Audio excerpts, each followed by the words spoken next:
Hello' everyone, আপোনালোকক মোৰ চেনেললৈ স্বাগতম জনাইছোঁ। আজি ৰাতিপুৱাই শুই উঠি বেটাই ইমান আমনি কৰিছে, তাক ছাগলী চাবলৈ লাগে। সেইকাৰণে ইউটিউবত ছাগলী চাৰ্চ কৰি আকৌ ছাগলী মাত শুনাইছোঁ। সেয়া চাইহে সি শান্তি পাইছে।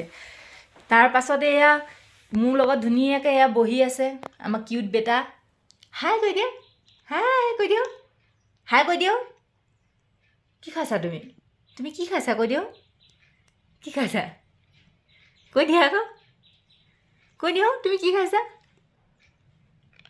কি খালা? কি খাইছা কোৱা আকৌ? নমি নমি খাইছা নি?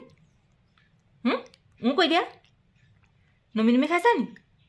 কৈ দিয়া আৰু লাগিব নাই? নমি নমি আৰু লাগিব? অঁ লাগিব, লাগিব। তুমি নমি নমি খাবা? তুমি নমি নমি খাবা? খাবা নি? কোৱা আকৌ। অঁ নমি নমি খাব। এইয়া টিভি দেখাই দেখাই ৰাতিপুৱাই বহাই থ'ব লগা হৈছে, নহ'লেতো একো কাম কৰা নহয়েই। এইয়া চাওকচোন, তাক এই মাছা এণ্ড বিয়েৰখন পূৰা ভাল পাই চাই, সেয়া চাই বহি আছে। আৰু আপোনালোকক দেখাই আছোঁ লাহে লাহে।